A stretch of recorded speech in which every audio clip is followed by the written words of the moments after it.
Hey everyone, today we're going to talk about the Vox AC30. We're going to dive into its history, its significance, how to get some great tones out of it, and we're going to learn a lot about the circuitry and what made these amps really special from a special guest, JP from Henry Amplification. And stay tuned until the end of the video when I am going to crank this thing all the way up on both the normal and the top boost channels.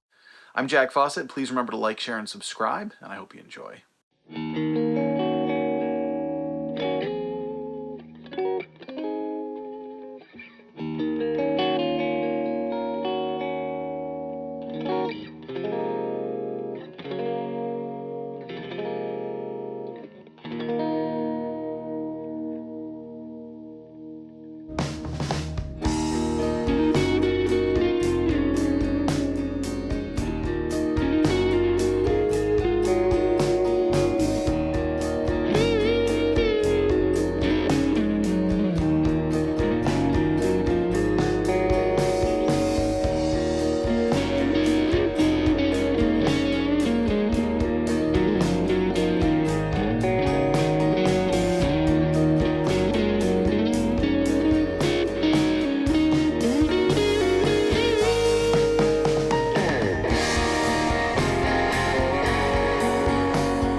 Now, many of you that follow me know that I have had a love-hate relationship with Vox AC30s for a long time. The amp that I'm playing through today is the Vox AC30 C2X. This one is a limited edition that has kind of a fancy Tolex on it. This is actually my fourth Vox AC30. And here's the thing.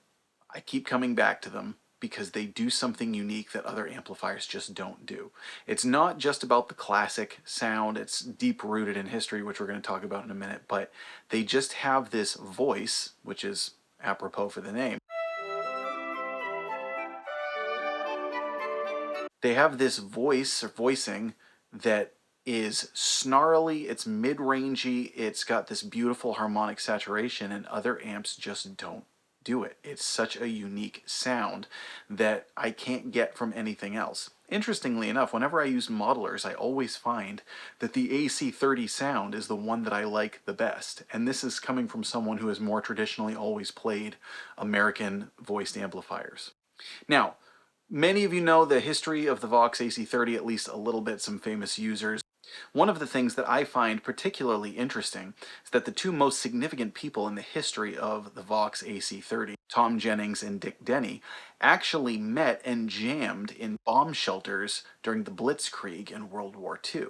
Tom Jennings played the accordion, Dick Denny played the guitar. Now, after the war, Tom Jennings would start his own company manufacturing. He started Univox, which had its own kind of cool little self-amplified organ, before getting into guitar amplifiers and turning to his friend Dick Denny for advice on what would guitar players want. From that partnership came the Vox AC15. And even before the AC30 came out, you also had the AC4 and the AC10. Now, it was starting to develop a great reputation for its tone, and caught the ear of one Hank Marvin of the Shadows, who absolutely loved the sound but needed more volume because the Shadows were so successful. This is where the history gets really cool, and you already start to see some conflict within the Vox company, which would unfortunately continue throughout a lot of the history. Tom Jennings did not want a double AC15, which was essentially what was being proposed. It was like, all right, well, let's just take the AC15 and double it. He thought it would be too big, too loud, you wouldn't need it. Well, Hank Marvin and Dick Denny realized that they really did need this. So Dick Denny went ahead and created it under Tom Jennings' nose, which he was livid about. But it's really kind of cool that the AC30 was born of that kind of rebellious rock and roll attitude. Now, you could say the rest is history. And the original Vox AC30 was actually a little bit different. It had the TV front with a single 12, went through a couple of different iterations, and then in the early 60s added in the top boost circuit, which is what many of us know from the AC30 today. It became absolutely synonymous with the sound of rock and roll, not only the Beatles, but also the Rolling Stones, the Kinks. Later on, it would be famously used by Rory Gallagher and especially Brian May. The Edge, many others. Please let us know who your favorite Vox AC30 players are in the comments.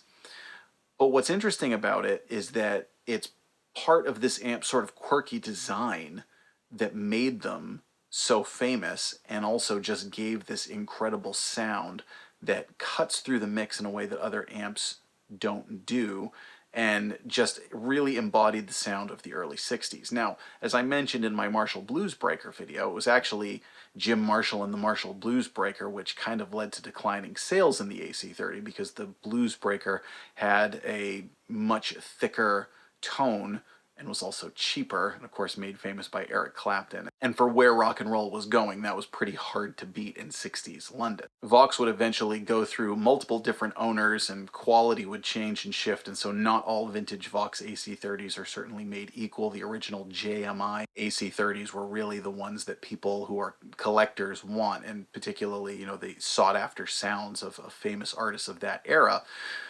However, the interesting thing is, from my experience in playing a bunch of different ones, they all kind of sound like AC30s at the same time. Now, some of you who are watching this video, you might already have this loaded up in the keyboard. You might have already left this comment before you get to this point. You might say, hey, you know what, Jack?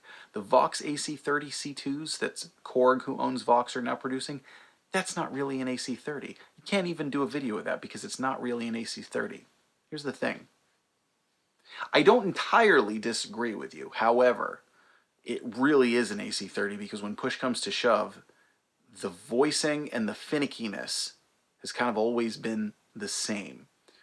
Obviously, if you play this amp and compare it to a vintage AC30, are there going to be massive differences? Yes. My point is that if you then play this amp versus a Fender Bassman, or versus a Marshall Blues Breaker, or versus an Orange, or versus a Mesa, it's still in the Vox bubble. It still does the Vox thing. And the Vox thing is what made it special. It's that bright, aggressive, edgy top end that's different than a Fender top end. It's the rich upper mid-range that kind of gets to like a grind and a snarl when it starts to get pushed, and especially when you push it with a treble booster, which we're also going to talk about and do in this video.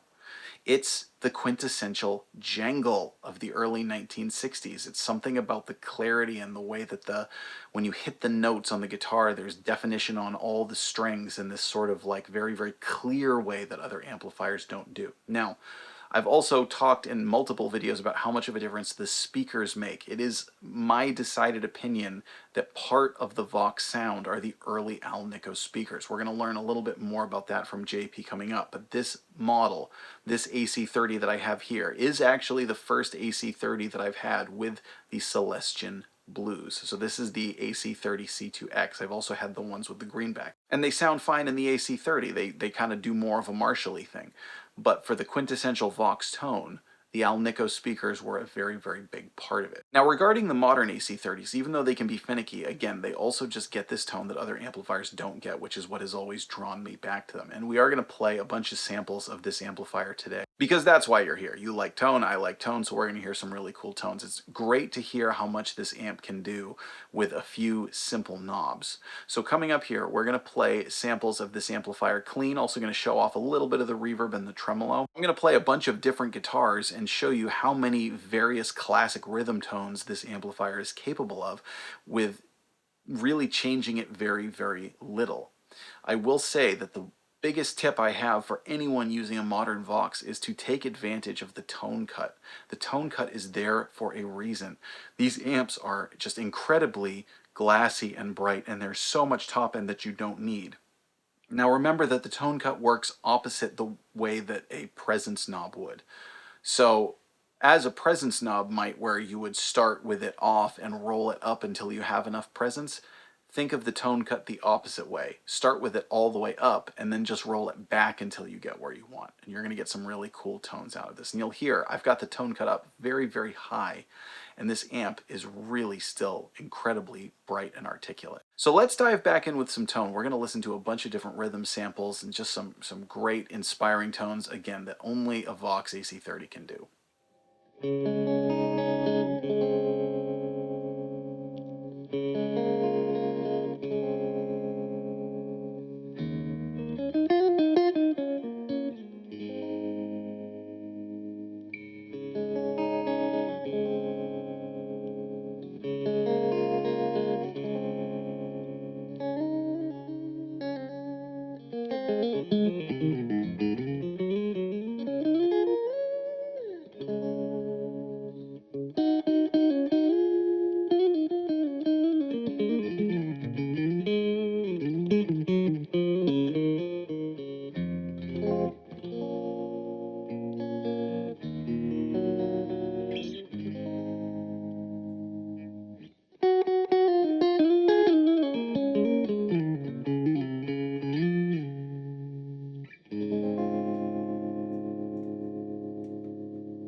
All right, everyone, we have JP here from Henry Amplification who knows classic Vox circuits, and he is going to walk us through a little bit about what makes these vintage amps so unique, so cool, and why they were so special in the history of guitars. Hey, JP, how are you? How you doing, Jack? Good to speak with you. Good. So I have told everybody that, and they've seen in my videos, that I play the SRT Plus, which is a really wonderful amp, and specifically notice that compared to modern Vox amps, there's more of that warmth and responsiveness, even though the voicing is kind of in that same territory. And I wanted to know from your perspective, again, the things that I know about the Vox amps are that they had something to do with negative feedback, they're built like Volvos, and they're very quirky. So can you elaborate on all that ridiculousness? Sure. They don't have negative feedback, at least that I don't know if some of the later iterations of them did, But to my knowledge, all of the JMI AC30s, AC15s, the AC10s, none of them had negative feedback.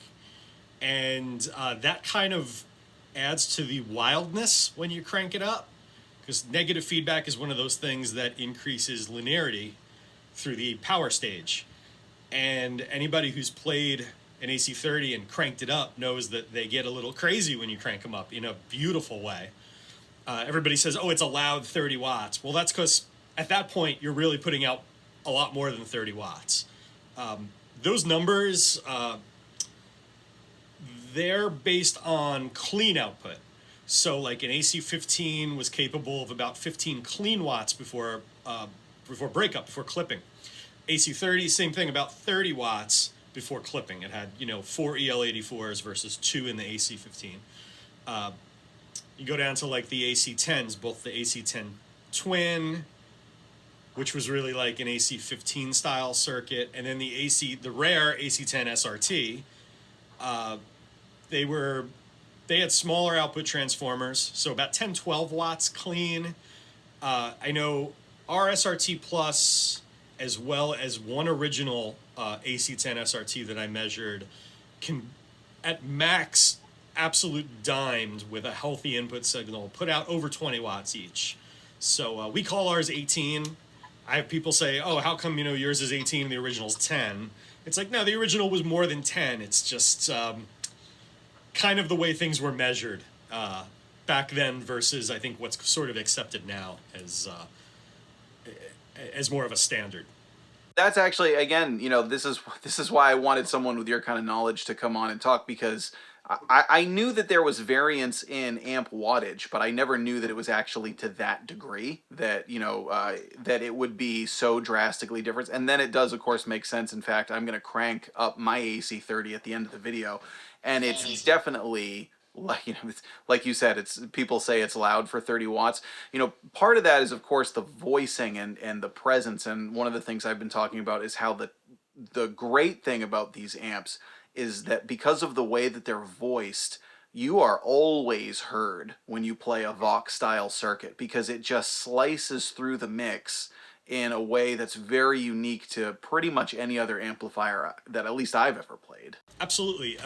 They can, if you have a treble model or a top boost model, you're getting, especially at low volumes, you're getting a ton of treble to the point where some people feel there's a lack of bass. But really that was because once you get that volume up to about halfway or so, then the bass starts to really fill out. And that has a little to do with the lack of negative feedback as well, the fact that you're getting more of that later on as opposed to a more linear frequency spectrum from start to finish. Sure. One story I did hear, I don't know the accuracy of it, but it has to do with the tremolo vibrato of all the Vox circuits. So the vibrato circuit was supposedly the first thing that Dick Denny ever designed for Vox. It's that's schematic 001 was I think it was called the Vibrabox standalone tremolo unit, and it was a kind of a harmonic tremolo or vibrato.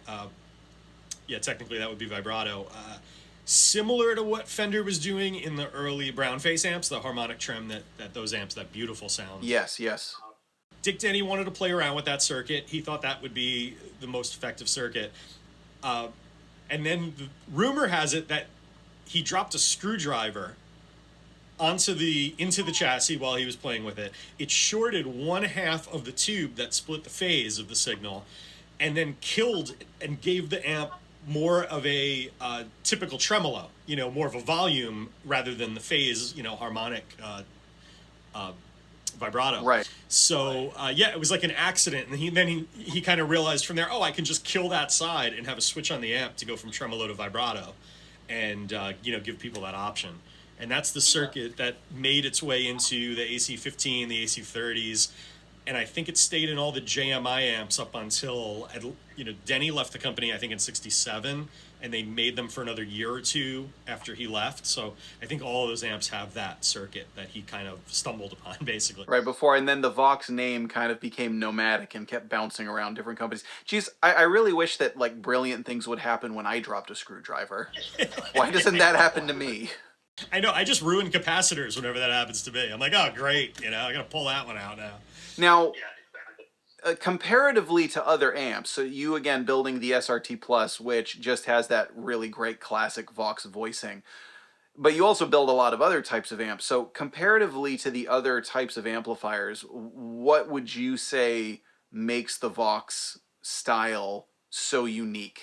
Everybody tries to shoehorn a master volume into these amps, and it just doesn't work. You need those EL84s need the full signal going into them. I agree and with that. To me, that's it. Because really, the funny thing is about the AC10 SRT, the original one, it's very different than the rest of the lineup from Vox.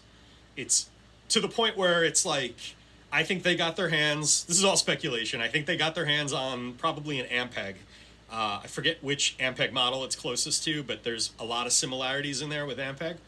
I think they got their hands on an Ampeg, or a schematic at least, and decided to try something in that style, but with the tubes they had available, which were EL84s, Sure. ECC 83s and 82s. And they came up with this sort of cool combination of like American circuit with British tubes, which was very different than a typical AC15, AC30. Yet because of the EL84s and because there's nothing, it's a different phase inverter, actually, it's a cathodiene phase inverter in the SRT, but because you're giving those EL84s such a healthy signal to their grids, and they're biased in approximately the same way, with no negative feedback around the power section, it's such a similar sound that it's the Vox sound. It is. It's pretty synonymous. It's kind of it's interesting when you think about it historically, because of course nowadays there's a billion different schematics for a billion different amps. But we're in the video I did on the Marshall Blues Breaker as well, and in that discussion, it seems like Jim Marshall did a similar thing. He copied an American schematic and basically put it together using the British parts he had available. So it's cool to see, how sort of how these things were patchworked together. But again, like you said, you drop a screwdriver and something brilliant happens, and something must have just been in the water or in the air. Yeah, if that story's true, it's crazy that things like that. And yeah, the Blues Breaker, it was a basement circuit, a 5F6A, and he just used full range 12AX7 full gain as opposed to the 12AY that would have been in the basement, and it rock and roll right there, and that was it. It's that just did it. And there was some other, it evolved of course with the KT66s and yada yada, but we don't have to rehash that. But yeah, it's same thing, happy accidents, experimenting. I've had this conversation with other amp builders, and I've heard other guys say it too. Anybody who builds an amp, you can get so far by copying, and we've all started that way. Leo Fender started that way from the RCA manuals. You can get so far by copying, but at the end of the day, you're going to make something that sounds good to you. I'm going to make an amp that, regardless of what the schematic might be, it's going to sound good to me when I'm done, or else it's not done. And what I consider good sounding might be a little different than what you consider good sounding. Although, well, you have an SRT Plus, so I guess we agree on some stuff. We're on the same page in that sense, but I get your point, though. Yeah, and it's when I used to work in a recording at a recording studio, it was sort of the same thing. It was like, every mix engineer, everybody hears things differently. Every mix engineer is going to mix something differently. And at the end of the day, it's like, how many people agree with that person's version of how it sounds? Right. And the successful guys, a lot of people agree with, and not so much the other ones. But yeah, I really think that's what it comes down to. It's just you might have the same starting point as someone else, but where you get to with it might eventually be kind of off the map somewhere. It's funny. There's actually a really interesting parallel there with songwriting. I don't know if you write songs, but one of the things I found from a songwriting perspective is when you start writing, you either are writing an exact copy of something that you like, or you're writing something that's bad. That's the way you start, right? And then you kind of grow from there. But it sounds like it's the same sort of creative process as amp building. Yeah, I've heard other songwriters talk about if they write something and it sticks in their head, like if they're humming it the next day, they know they might have something. Right. And if they can't remember what they did the next day, then it's like just time to move on. Like don't even stick around with it. So yeah, I think it's similar to that. If something sounds good, or if I feel like I'm on the verge of something, I'm gonna keep going in that direction. And sure. Sure. So I got one more question before we wrap up. One of the things that I want to know, and this has been my contention, and you and I talked about this when we were designing my SRT Plus. Which, by the way, I'm just saying, if you want to call it the Jack Fossett signature, I'd be okay with that. Yes. Just throwing it out there. But one of the things the other things, not cosmetically, that we talked about, but were the speakers. And the AC30 that I'm playing through today does have the Celestian Blues, which I think are a significant part to the classic tone. Now, the speakers that we settled with in my SRT are Weber's that are a copy. They're ceramic, basically, copies of the old Celestian speakers, the Blue Dog and the Silver Bell. But one of the things that I kind of wanted to get your perspective on, it's been my contention that the speakers that you pair with the amplifier actually have, I don't want to say as much to do with the circuit itself, but they're a huge part of the voicing and of the classic tones that we hear. And I wondered what your thoughts on that would be. Yeah, that Alnico blue, the original Vox speakers were actually Alnico silvers. Right. They painted them blue. It's just the color. It's the same model, just different color, And they really are fantastic speakers. The originals, it's funny, before COVID, you were able to go on Reverb and get originals now and then. I had gotten a couple 12s that I put in combos for a few customers who were really looking for that. Now, forget it. The prices have skyrocketed. I mean, I'm talking $1,000 for a speaker. Oh, wow. Yeah, they've reached original greenback territory and maybe higher at this point. Yeah, really crazy. All right. Well, thank you for being with us here. We're going to move on and do some tone now and play a little bit more through the AC30 on a bunch of different settings. Everyone, please check out Henry Amplification. I do want to mention this was not a sponsored video. He's just on to kind of share his expertise. But you should thank him by checking out his amplifiers because they're awesome. Thanks for being on with us. Thanks, Jack. Keep up the great videos, man. I love them. All right, awesome. So we're going to get back to some tone here. Before we crank this amp all the way up, I do want to play you a sample with a Rangemaster. And what I'm using is a Rangemaster clone by True-Fi Pedals. The Rangemaster into the AC30 is one of the great sounds of classic rock. Not only Brian May, but a number of others have used it. And they really pair well together. So what you're going to hear now is the Stratocaster going into the normal channel, which is a bit pushed, and then kick on the Rangemaster. It's also the lead tone that you heard at the beginning of the video in the jam. Now, the interesting thing about it is that when you stack it, now it's easy to kind of think like just Brian May tone. Well, there's a lot of aspects to Brian May tone, the Red Special being one significant aspect of it. I think one of the things to keep in mind is that you almost get a fuzz tone out of this. And there are a lot of different ways you can dial it in. You can, run the amp cleaner. You can try it into the top boost channel. There's a lot of different ways, but it's just really cool to hear how fuzzy and thick and warm this gets when you use the Rangemaster with the AC30. So let's check it out.